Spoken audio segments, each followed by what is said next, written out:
जय बोलो देवादिदेव 1008 श्री भगवान महावीर स्वामी की जय जय जय।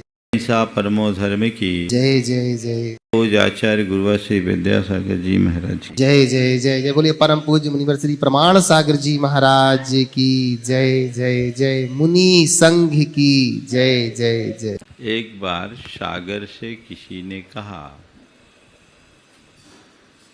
कि देखो ये सूरज कितना निर्दय है, तुम्हारे साथ कितना बुरा व्यवहार करता है, तुम्हें पूरी तरह सुखाने की कोशिश करता है, तुम्हारा सारा पानी खुद वो हड़प लेता है। तुम्हारे मन में सूरज से बदला लेने की भाव नहीं होते। सागर ने कहा नहीं, ऐसा नहीं है, सूरज ठीक करता है। नहीं, ऐसा नहीं है, सूरज ठीक करता है, वो मेरे पानी को हड़पता नहीं, मैं उसे उदारतापूर्वक अपना पानी देता हूँ।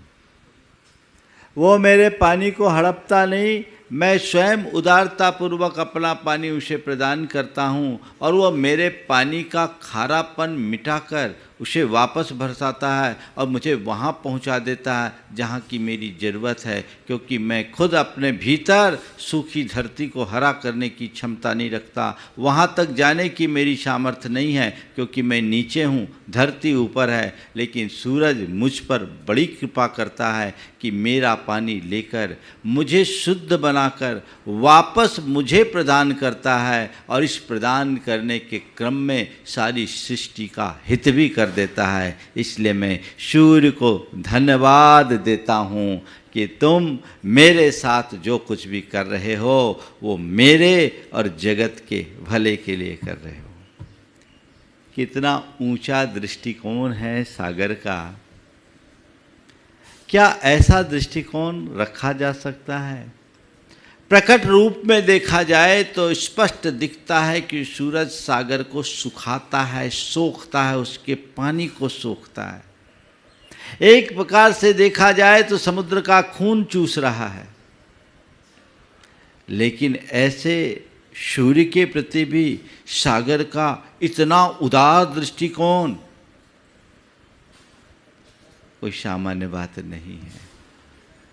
साधारणतया जब कभी भी किसी के प्रति कोई दुर्व्यवहार होता है तो दुर्व्यवहार करने वालों के प्रति मन में क्षोभ होता है और उसके प्रति बदले की भावना जागती है।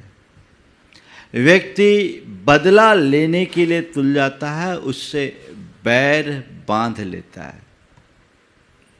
पर यदि व्यक्ति की दृष्टि थोड़ी सकारात्मक और आध्यात्मिक हो तो वो अपने शत्रु के प्रति भी प्रेम रखने का भाव जगा सकता है, उसके प्रति भी अपनी ओर से कृतज्ञता का भाव प्रकट कर सकता है, जैसा सागर ने सूर्य से किया कि नहीं वो सही करता है। ऐसा करके वो मुझे शुद्ध करके मुझे लौटाता है और मुझे वहाँ तक पहुँचा देता है जहाँ मेरी अपनी पहुँच नहीं है।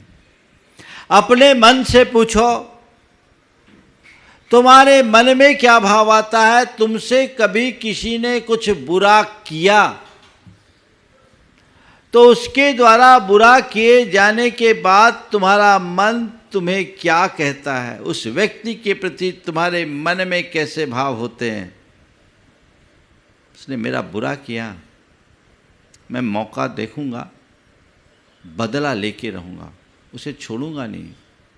उसने मुझे सब लोगों के बीच बड़ी इंसल्ट कर दी ना, देख जब मौका मिलेगा तो मैं कहीं का नहीं छोड़ूंगा। उस समय तो मैं मन महसूस करके रह गया। हालांकि मेरी थोड़ी सी गलती भी थी, लेकिन उसे इस तरह से सार्वजनिक रूप से मुझे नहीं कहना था। अब मैं तो छोड़ूंगा नहीं, बदला लेकर रहूँगा। और कई ऐसे लोग भी मिल जाते हैं जिसमें और आग लगाते हैं। हाँ हाँ ठीक है, ऐसा मौका चूकना नहीं चाहिए।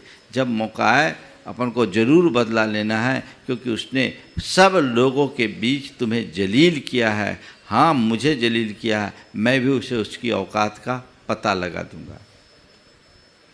ये जो सोच है ये क्या है? एक प्रतिशोध की भावना है, जो नकारात्मक भावना है। मन में आग लगती है और उस आग में व्यक्ति खुद झुलसता है। सारे जीवन अशांत, व्यग्र, बेचैन और परेशान रहता है, क्योंकि जहाँ आग लगती है वहाँ केवल और केवल विनाश ही होता है।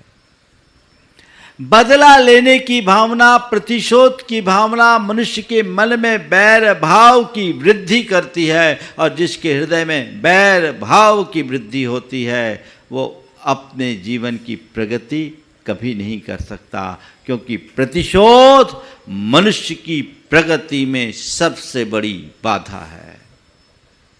उसकी सारी शक्ति, ऊर्जा और सत्व उसी कार्य में लग जाती है जो पूरी तरह नकारात्मक है। हमें अपने जीवन को सकारात्मक दिशा में आगे बढ़ाने की कोशिश करना चाहिए। अब सवाल है, बदले का भाव क्यों? बदले का भाव क्यों? बदला कैसे ले? बदले का परिणाम क्या? और बदला की भावना से मुक्ति का उपाय क्या? हमारे मन में किसी के प्रति जो बदले का भाव आता है,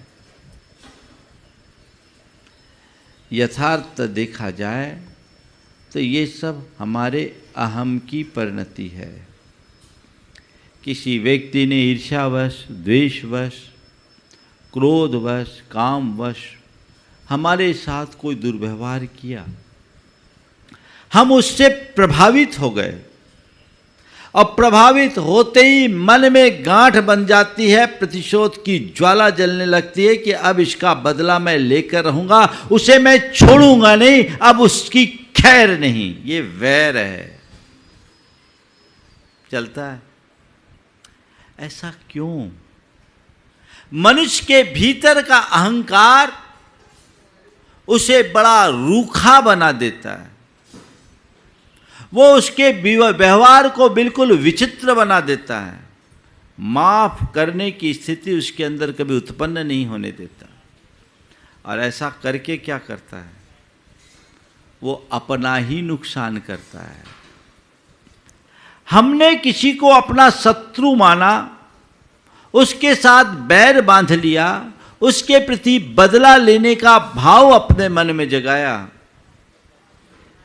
तो संत कहते हैं ऐसा करके तुम अपने शत्रु की ताकत को बढ़ा रहे हो, यथार्थ शत्रु का ही काम कर रहे हो।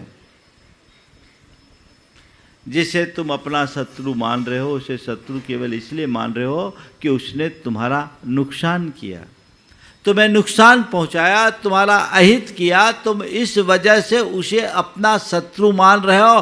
पता नहीं उसने जो व्यवहार किया किस भाव से किया, उसकी वो जाने, लेकिन उसकी बात से प्रभावित होकर तुमने अपने भीतर जो आग लगाई है, इससे तो तुम्हारा नुकसान हो ही रहा है कि नहीं? इससे तुम्हारा नुकसान हो रहा है, वो तुम्हें अंदर से जला रहा है, तुम्हारी सारी शक्ति और सामर्थ्य उसमें स्वाहा हो रही है। काश इस बात की पहचान होती तो मन में ऐसे दुर्भाव कभी उत्पन्न नहीं होते। कभी अपने अंतर मन को टटोल कर देखो, जब कभी किसी के प्रति तुम्हारे मन में बदले का भाव उत्पन्न हुआ है तो तुम्हारी मनस्थिति क्या रही? शांत रही, सहज रही, या व्यग्र और परेशान? अगर कोई व्यक्ति परेशान हो रहा है तो उसके शत्रु को हर्ष ही होगा ना। शत्रु का चाहता क्या है? सामने वाला परेशान हो। उसने एक सिगुपा छोड़ा, तुमने उसे पकड़ लिया और अब तुम परेशान हो रहे हो, तो तुम अपना काम कर रहे हो या शत्रु का काम कर रहे हो, विचारने की बात है। जिस दिन ये समझ आ जाए उसी दिन बदला, प्रतिशोध या बैर का भाव मन में टिक नहीं सकेगा। बैर का भाव कभी आएगा नहीं, ये बदले की भावना हृदय में जगेगी नहीं। एक अज्ञानी और ज्ञानी में इतना ही अंतर है, अज्ञानी बातों को पकड़ करके बैठता है और ज्ञानी उन्हें नजरअंदाज कर देता है। हमारे मन में बहुत सारी चीजें अच्छी भी होती है, बुरी भी होती है, पर जब हमारा चित्त अहम से प्रेरित होता है, अच्छी बातों को कदाचित भूल जाए, बुरी बातों को हमेशा ताजी रखता है, गांठ बांध कर रखता है। उसने मुझसे आज से साल भर पहले ऐसा कहा था, अब मैं उसका बदला लूंगा, मौका पाते ही उसे चारों खाने चित्त कर दूंगा। साल भर पहले क्या, 10 साल और 20 साल पहले की भी बात करते कि हिसाब चुकता करूंगा। ये अज्ञान ही तो है, किससे हिसाब चुकता करोगे? ये तुम्हारा अज्ञान है, और इस अज्ञान से जब तक तुम प्रेरित रहते रहोगे तब तक तुम्हारी ऐसी परिणति बनी ही रहेगी। संत कहते हैं कभी भी किसी के प्रति बदले का भाव मत रखो, क्योंकि ध्यान रखना बदले का अंत हमेशा बुरा होता है। आए दिन आप लोग समाचार पत्रों में पढ़ते हैं कि बदले के भाव से ग्रसित होकर लोग कितना अहित कर लेते हैं। अभी कुछ दिन पहले एक समाचार मुझे किसी ने बताया कि एक व्यक्ति के मित्र ने अपनी महिला मित्र से प्रताड़ित होकर आत्महत्या कर लिया। मित्र ने मित्र से प्रताड़ित होकर आत्महत्या कर लिया। ये बात उसके मित्र को बैठ गई गहरी। उसने ठान लिया कि मैं अपने मित्र का बदला लेकर रहूँगा। उसने उस लड़की की हत्या कर दी। उस लड़की की हत्या कर दी। बाद में भेद खुला, उसकी भी बर्बादी हो गई। एक बदले के भाव से 3 परिवार का विनाश हुआ, और संयोग तीनों अपने अपने घर के इकलौते संतान थे। किसके साथ बदला? संत कहते हैं बदला लेने का क्या मजा, मजा तो तब है जब सामने वाले के दिल को बदल डालो। बदला लेने का क्या मजा, मजा तो तब है जब सामने वाले का दिल बदल डालो। शत्रु को मिटाने की जगह शत्रुता को मिटाने का प्रयत्न करना चाहिए। तुम शत्रु को कितने मिटाओगे? एक को मिटाओगे, दूसरा दूसरे को मिटाओगे, तीसरा खड़ा हो जाएगा। वस्तुतः बाहर जिसे तुम शत्रु के रूप में देख रहे हो वो तुम्हारा असल शत्रु नहीं है। असलियत में तुम्हारा जो शत्रु है वह तो तुम्हारे भीतर बैठा है, वो तुम्हारे मन का विकार है, वह तुम्हारे अंदर का दुर्भाव है, जो तुम्हारा अहित कर रहा है, तुम्हारी चेतना को जड़ता क्रांत कर रहा है। उस शत्रु को हटाओ। जब तक तुम्हारे मन में बदले की भावना होगी शत्रुता बढ़ेगी, और क्षमा का भाव आएगा शत्रुता मिटेगी, प्रेम बढ़ेगा। तो अपने जीवन में जो बदले का भाव है उस भाव को क्यों हमारे अंदर के अहम के कारण व्यक्ति उसे इशू बना लेता, ऐसा किया इसलिए मैं ऐसा करके छोड़ूंगा। यदि उस समय व्यक्ति अपनी सोच को थोड़ा बदल ले और उसकी जगह ये सोच ले कि जिसके प्रति मैं बदले की भावना रख रहा हूं उसका कोई विशेष दोष नहीं, वो तो बाहर से केवल एक निमित्त बन करके आया है। अंतरंग कारण तो मेरे पाप का उदय है। मैंने कभी उसे परेशान किया होगा, आज वो मुझे परेशान करने के लिए आ गया। आज फिर मैं उसे परेशान करूंगा तो कल फिर वो मुझसे ताकतवर बनकर मुझसे परेशान करेगा। ये संतति तो भाव भवांतरों तक चलेगी। कब तक हम खींचतान करेंगे? इस अकाउंट को यहीं सेटल क्यों न कर लिया जाए? क्या ऐसी सोच नहीं रखी जा सकती? इसे यहीं सेटल कर लें, इसे आगे ना बढ़ने दें। तो मामला वहीं शांत हो सकता है। दो भाई, पहले दोनों में बड़ी प्रगाढ़ता थी, प्रेम भी था। समय बदला, बड़े भाई अपने बेटे के कहने में आकर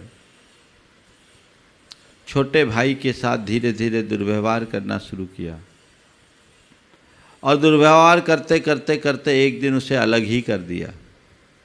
और अलग भी ऐसे वैसे नहीं किया, उसे घोर अपमानित करते हुए किया। भाई को अपमानित करके जब उससे अलग किया, संपत्ति भी हड़प ली, अपने उसके हक की संपत्ति का 10% भी उसे नहीं दिया। जब उसे अलग कर दिया गया तो भाई के बेटे के मन में बड़ा क्षोभ हुआ। उसने कहा, मेरे बड़े पापा ने मेरे पापा का अपमान किया और हमारी संपत्ति हड़पी है, अब हम इसका बदला लेकर के छोड़ेंगे। मन ही मन उसने गांठ बांध ली और बदला लेने के क्रम में उसने अपने बड़े पापा के बेटे को यानी अपने भाई की हत्या के लिए सुपारी भी दे दी। अभी अंदर ही अंदर चल रहा है सब कुछ, किसी को पता नहीं, पर उसने ऐसा कर लिया। जब व्यक्ति ज़्यादा स्वयं को अपमानित महसूस करने लगता है और अंदर प्रतिशोध की ज्वाला जल उठती है, तो वो किसी भी स्तर तक जाने को आमादा हो जाता है। अपने भाई के हत्या का मन उसने बना लिया, और मन ही नहीं बनाया, कार्यवाही भी कर दी। पर संयोग से उसके पिता को इसका पता लग गया। पता क्या लगा? खुद उसने एक दिन व्यक्त कर दिया। जैसे ही पिता ने ऐसा सुना, उसने अपने दोनों कानों में उंगलियां डाल दी। बोले, बेटा ये क्या कर रहा है? किसके लिए तू किसका खून कर रहा है? अपने ही भाई का खून कर रहा है, जिनका एक खून है। चंद संपत्ति के पीछे इस तरह का खून करने का अंजाम क्या होगा तुझे पता है? ठीक है, तुझे लगता है कि बड़े पापा का व्यवहार अच्छा नहीं हुआ और उस व्यवहार में उस भाई का भी योगदान रहा, लेकिन बेटे इस तरह से शत्रुता पालने से कुछ नहीं होगा, इस तरह की बदले की भावना से कुछ नहीं होगा। आज तुम उसके साथ ऐसा करेगा, कल इसका भंडाफोड़ होगा तो तेरी भी बर्बादी होगी, मेरी भी बर्बादी होगी, पूरे कुल का विनाश होगा। इसमें कोई लाभ नहीं है। तन की, मन की, धन की, धर्म की, सब की क्षति है। इस तरह करने से क्या फायदा? हमें बिल्कुल इसे भूल जाना है और इस तरह के कुकृत्य की बात तो सपने में सोचना भी नहीं है। मुझे आश्चर्य है कि मुझ जैसे पिता से संस्कार पाने के बाद तेरे हृदय में ऐसे दुर्भाव क्यों आए? बेटे ये ठीक बात नहीं है। तुझे अपनी आलोचना करनी चाहिए, आत्मनिंदा करनी चाहिए और अपने इस कृत्य का पश्चाताप करना चाहिए। मैं तुझसे कहता हूँ, सबसे पहले त्वरित कदम उठाकर इस प्रसंग को यहीं रोको। और उसने तुरंत अपने बेटे को भेजा और जिनके साथ उसने अपनी कांटेक्ट की थी उनको वहीं रोका। और फिर पिता ने बेटे से कहा, बेटा किसी को दोष देना हमारा अपराध है, वो केवल निमित्त है। तत्व ज्ञान का आश्रय लेकर के चलो। हम लोगों को कोसते हैं, पर यह मान करके चलना चाहिए कि दुनिया में बहुत से लोग केवल एक निमित्त बनकर हमारे जीवन में आते हैं, जो एक परिणति का शिकार होता है, नियति का शिकार होता है। वो आ गया और हम उससे प्रभावित होकर के वापस उसी चक्र में चलेंगे तो हमारे कर्म बंध के ये चेन निरंतर चलते जाएगी, ये श्रृंखलाबद्ध होते जाएगी। फिर हम अपने आप को कभी मुक्त नहीं कर सकेंगे। इसे तुम इस तरीके से न देखो कि उन्होंने हमारे साथ बुरा किया। ये सोचो कि हमारा पुराना जो कर्म का निमित्त था वो सेटल हो गया, हमारा कर्म का अकाउंट सेटल हो गया। और इसे दूसरे अर्थ में ऐसे भी देखा जा सकता है कि ये हमें अब अपने आप को साबित करने का अवसर मिला है। हम चलेंगे, अब हमारे पास जो खो गया उसकी तरफ ध्यान नहीं देना है, जो बचा है उसके बल पर हम अपने आप को वापस खड़ा भी कर सकते हैं। पिता के संबोधे जाने के बाद बेटे का मन शांत हुआ, और यह चूँकि घटना है तो मैं ज़्यादा बोल नहीं सकता, लेकिन उसका प्रायश्चित बेटे को दिलाया, बेटे को लेकर आया कि इसके मन में ऐसा भाव हो गया महाराज, इसको प्रायश्चित दीजिए। वो घटना ठीक हो गई, वो बच गया, तो उसका पुण्य था, नहीं तो कुछ का कुछ और हो सकता था। मैंने जब सुना तो अपना माथा पिकड़ करके रह गया कि देखो कैसे कैसे भाव द्वेष की प्रबलता में उत्पन्न हो जाते हैं। मनुष्य किसी भी हद तक पहुंचने के लिए तत्पर हो जाता है। ये बदले का भाव बहुत खतरनाक, बैर बन जाए, गांठ बन जाए, कभी न खुलने वाली गांठ। पारसनाथ भगवान का इतिहास तो हमने पढ़ा ही है। 10 भवों तक उनके पीछे उनका बैरी पड़ा रहा। तुम अपने जीवन में एक ही लक्ष्य बनाओ, मैं अपने जीवन में मित्र न बना सकूं तो कोई बात नहीं, कम से कम शत्रु उत्पन्न नहीं करूंगा, किसी के साथ दुश्मनी का भाव नहीं रखूंगा। आपको बचाने का प्रयास करो तो जीवन में एक अलग दिशा प्रकट होगी, एक अलग मज़ा होगा। लेकिन ऐसा बहुत कम लोग कर पाते हैं। बदला लेने का भाव मनुष्य के मन में होता है। जब तक उसके लिए उसकी परिस्थितियां अनुकूल नहीं दिखती तब तक तो वो ठीक है, मन महसूस कर रह जाता है, लेकिन मौका मुक्त मिलते ही सांप की तरह अपना फन मारने की कोशिश करता है। संत कहते हैं ये बात ठीक नहीं है, इससे अपने आप को बचाइए। ये एक प्रकार की हिंसा है, और ध्यान रखना हिंसा और प्रतिहिंसा का दौर कभी थमता नहीं। उसे अहिंसा से ही दूर करे। जो तुम्हारे साथ दुर्व्यवहार किया उसके प्रति तुम दया का भाव लो, उसके प्रति तुम क्षमा का भाव रखो। दया और क्षमा का भाव रखने वाले व्यक्ति किसी से बदला लेने के भाव नहीं रखते, उसे वहीं समाप्त कर देते हैं। ठीक है, मैंने उसे क्षमा किया, किसी ने मुझे कुछ बोल दिया तो बोल दिया, मैंने उसे क्षमा किया। और हमारे यहाँ तो ऐसे भी अनेक उदाहरण हैं जिसमें शत्रु के प्रति भी मित्रता का भाव रखा गया, शत्रुत्व के प्रति भी और सहयोग का भाव रखा गया। हमें ऐसा दृष्टिकोण रखना चाहिए। हर व्यक्ति के प्रति सकारात्मक बुद्धि अपने मन में रखिए। तो महाराज ऐसे हमारे साथ कोई भी कुछ कर ले और हम उसका कोई प्रतिवाद न करें, कोई प्रतिशोध न करें, तो फिर उससे उसको बढ़ावा नहीं मिलेगा। मैं कहता हूँ ठीक है, प्रतिशोध न करने से तुम्हारे कहे अनुसार उसको बढ़ावा मिलेगा, पर मैं पूछता हूँ प्रतिशोध लेने से क्या वो उसका अंत होगा?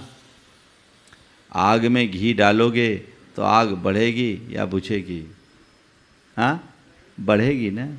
अगर किसी ने तुम्हारे साथ बुरा किया है, उसका अंत करना चाहते हो, तो उसके मन के उस द्वेष को निकालने का प्रयत्न करो, उसकी उस बुराई की जड़ मिटाने की कोशिश करो, जो तुम्हारे प्रेम पूर्ण सद्व्यवहार से ही संभव है। कहते हैं मारना हो गर किसी को मार दो एहसान से, क्या मिलेगा गर किसी को मार दोगे जान से। मारना हो गर किसी को मार दो एहसान से, क्या मिलेगा अगर किसी को मार दोगे जान से। जान से मारा हुआ वापस कभी आता नहीं, और एहसान से मारा हुआ फिर सिर उठा सकता नहीं। ये स्थितियां हैं। देखिए, एक सकारात्मक सोच रखने वाला व्यक्ति कैसे अपने वैरी का हृदय बदलता है, बैरी का हृदय बदलता है। एक डॉक्टर मेरे संपर्क में, उस डॉक्टर के परिवार का एक परिवार से खानदानी वैर था। खानदानी वैर होता है, प्रतिद्वंद्विता रहती है, आपस में वैर चल रहा था। संयोग ऐसा हुआ कि उस परिवार में एक 4 साल के बच्चे की स्थिति अत्यंत गंभीर हो गई। रात के 11 बजे उसके पेट में भयानक दर्द, सब लोग परेशान। छोटा सा गांव था, कोई साधन नहीं, अब क्या करे, कहाँ ले जाए, क्या करे। सब तरफ अफरा तफरी की स्थिति बन गई। दोनों का घर एक दूसरे के साथ जुड़ा, दीवार से दीवार लगी थी, दूरी बड़ी थी अंदर की, दीवार से दीवार लगी थी, दूरी बड़ी थी अंदर की। और वो जो डॉक्टर था वो बच्चों का डॉक्टर था। अब सामने वाले की बात आई, इससे कहें कैसे। और अब इस समय रात में 10:30 11 बज गए। अब क्या करें, शहर भी जाना है तो 2-2.5 घंटे का रास्ता है। वो बोलने को राजी नहीं। कैसे बोले, आपस में ऐसी चल रही। लेकिन डॉक्टर को किसी से पता चला कि हमारे पड़ोसी भाई के बच्चे के पेट में बहुत पीड़ा है, तकलीफ है। वो खुद आगे होकर बिना बुलाए चला गया। जब वो गया तो पहले तो आश्चर्य हुआ। आश्चर्य होने के बाद देखा तो मन में शक भी हुआ, कहीं कोई उल्टी दवाई न दे दे। बड़ी विचित्र हालत है, कहीं कोई उल्टी दवाई न ले ले, ये बदला लेने के लिए ना आ जाए। लेकिन थोड़ी ही देर में डॉक्टर के व्यवहार से सब लोग संतुष्ट हुए। उसने कहा, देखिए हमारे और आपके परिवार में जो भी लड़ाई है वो लड़ाई अपनी जगह है, पर इस बच्चे का इसमें कोई दोष नहीं। और मैं समझता हूँ नियति ने इस बच्चे के माध्यम से हमारी लड़ाई को हमेशा हमेशा को ख़त्म करने के लिए ये लीला रचा है। हम इस बच्चे की आप चिंता नहीं करिए, ये आपका ही बेटा नहीं, हमारा बेटा है। वो 1.5 से 2 घंटे तक बेटे के पास रहा, उसको इंजेक्शन्स लगाए, दवाई दिए, उससे उसको आराम मिला। आराम मिलने के बाद बच्चे को जब ठीक हुआ, ठीक दूसरे दिन उसने चला करके बच्चे के बारे में पूछा। डॉक्टर के इस व्यवहार का पूरे परिवार में बड़ा सकारात्मक प्रभाव पड़ा और लोग भी चाहते थे कि इनकी बुराई मिटे। और बैठा करके दोनों परिवार का मनोमालिन्य दूर हो गया, हमेशा हमेशा का वैर समाप्त हो गया। आज दोनों परिवारों में खुशहाली है। यदि मनुष्य के अंदर कसाई की गांठ होती है तो फिर तो ऐसे मौके को ही तलाश था, मरने दो, अच्छा है, हो जाने दो, ठीक है, सजा मिलनी चाहिए इसको, खूब ऐंठता है, अब भी हम देखेंगे क्या होगा, डॉक्टर से बैर लेने का मजा क्या होगा। ये सब नकारात्मकता है। जो मनुष्य उदार चरित्र होते हैं वे जीवन में कभी इस तरह की नकारात्मक वृत्ति को अपनाते ही नहीं। हमें अपने अंदर ऐसी सकारात्मकता को विकसित करना चाहिए। मैं आपसे कहता हूं, जिसके प्रति तुम्हारे मन में द्वेष है और शत्रुता का भाव है, यदि उससे भी तुम सकारात्मक व्यवहार करोगे, क्षमा का भाव रखोगे, तो उसका हृदय बदलेगा।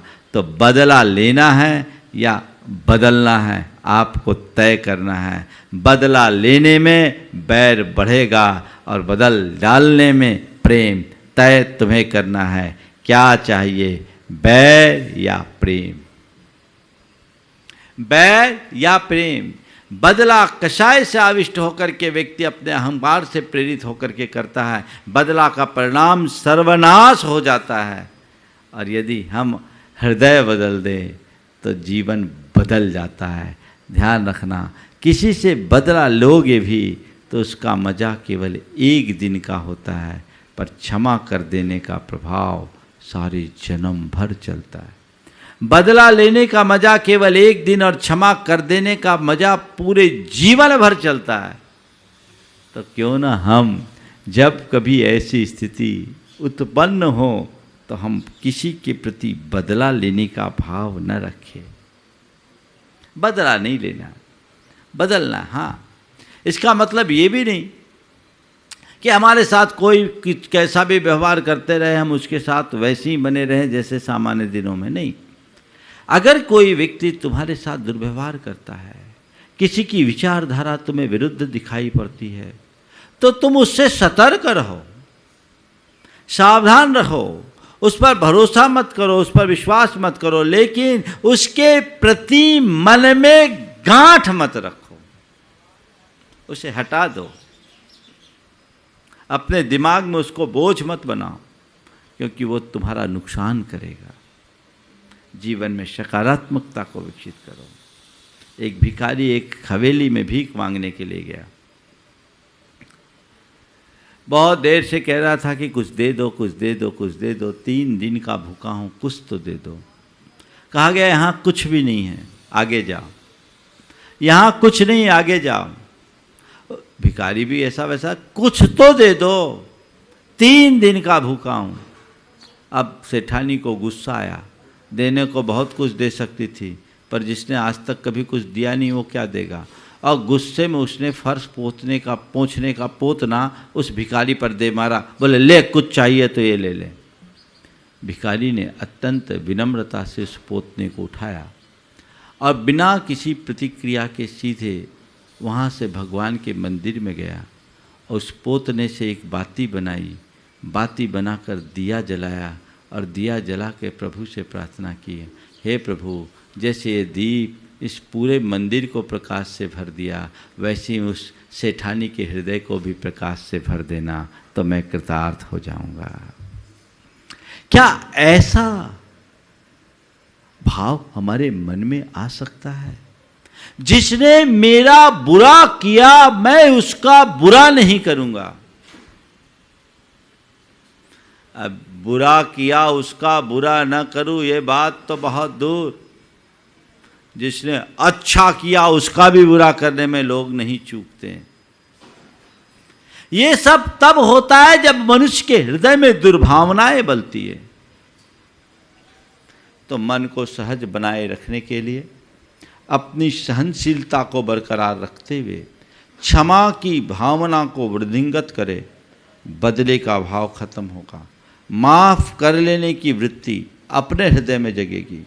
2 बातें हमेशा ध्यान रखना, अगर तुमसे किसी के द्वारा किसी के प्रति गलत हुआ है तो तुरंत तुम उनकी माफ़ी मांगो, उनसे माफ़ी मांगो और अपना प्रतिक्रमण करो, हाय मुझसे गलत हो गया, मैंने ये गलत किया, मुझे इसका एहसास है। और सामने वाले से बन सको तो तुरंत जाकर के माफ़ी मांग लो, ताकि उसके मन में गांठ ना बने, और वो अगर माफ़ कर दे तो मामला वहीं ख़त्म हो जाए। और कदाचित वो करे ना करे, तुम अपने हृदय से क्षमा याचना करो, अपना प्रतिक्रमण करो कि मुझसे गलत हो गया, इसका मुझे घोर पश्चाताप है, मैं अपने इस कृत्य की घोर निंदा करता हूँ और दोबारा ऐसे कृत्य की कभी पुनरावृत्ति नहीं करूँगा। तुम्हारे मन का ये प्रतिक्रमण तुम्हारे दोषों के समन में निमित्त बनेगा, बहुत कुछ पाप को काट देगा और तुम्हारे हृदय के क्षमा भाव से सामने वाले का हृदय भी परिवर्तित होगा।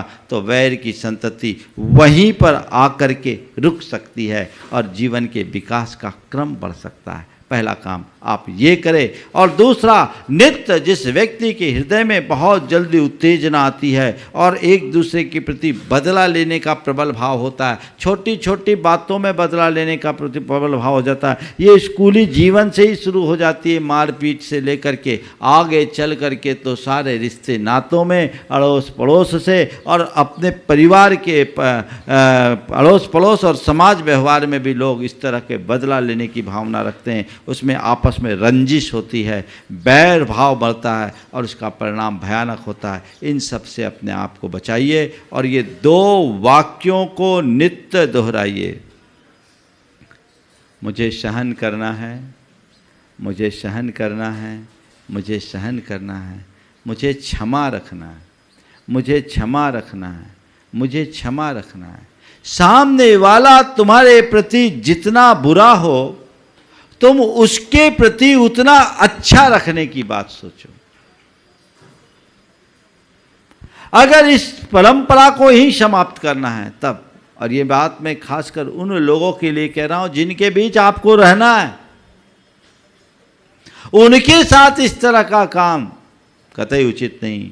कई बार तो लगता है लोग एक दूसरे के खून के प्यासे हो जाते हैं, खून के प्यासे क्या, षड्यंत्र पूर्वक एक दूसरे का खून तक कर देते हैं। लेकिन ये चीज़ें ठीक कतई नहीं है। हम किसी का नुकसान पहुंचाने की कोशिश करें तो उससे पहले हमारे खुद का नुकसान होता है। इस बात को हृदय में धार कर रखें। तो आज ब की बात है, हमें अपनी धारणा बदलनी है, किसी से बदला नहीं लेना है, हमें शत्रु को नहीं शत्रुता को मारना, हमें बैर को नहीं बढ़ाना, बैर को मिटाना है। ध्यान रखना, जहाँ बैर होता है वहाँ एक पक्ष को स्वाहा होना ही पड़ता है। बिना एक पक्ष के स्वाहा हुए वैर शांत नहीं होता, क्योंकि बैर से वैर बढ़ता है और प्रेम से प्रेम। हम जितना प्रेम भाव जगाएंगे उतना हमारे जीवन का विकास होगा। तो हम अपने मन के बैर भाव को मिटाते हुए प्रेम भाव को जगाने की कोशिश करें और जीवन का चरमोत्कर्ष करके अपने जीवन को धन्य करें। समय आप सबका हो गया है। मैं मंगल भावना की 4 पंक्तियों के साथ विराम लूँगा ताकि हम बैर पाप अभिमान से अपने आप को बचा सकें। मंगल मंगल होए जगत में सब मंगलमय हो। मंगल होई जगत में सब मंगलमय हो। इस धरती के हर प्राणी का मन मंगलमय हो। इस धरती के हर प्राणी का मन मंगलमय हो। कहीं क्लेश का लेस रहे ना दुख कहीं भी हो। कहीं क्लेश का लेस रहे ना दुख कहीं भी हो। मन में चिंता भय न सतावे रोग शोक नहीं हो। मन में चिंता भय न सतावे रोग शोक नहीं हो। नहीं बैर अभिमान हो मन में क्षोभ कभी नहीं हो। नहीं बैर अभिमान हो जब क्षोभ कभी नहीं हो। मैत्री प्रेम का भाव रहे नित मन मंगलमय हो। मैत्री प्रेम का भाव रहे नित मन मंगलमय हो। मंगल मंगल होए जगत में सब मंगलमय हो। मंगल मंगल होए जगत में सब मंगलमय हो। इस धरती के हर प्राणी का मन मंगलमय हो। इस धरती के हर प्राणी का मन मंगलमय जय बोलो हो। परम पूज्य आचार्य गुरु श्री विद्यासागर जी महाराज।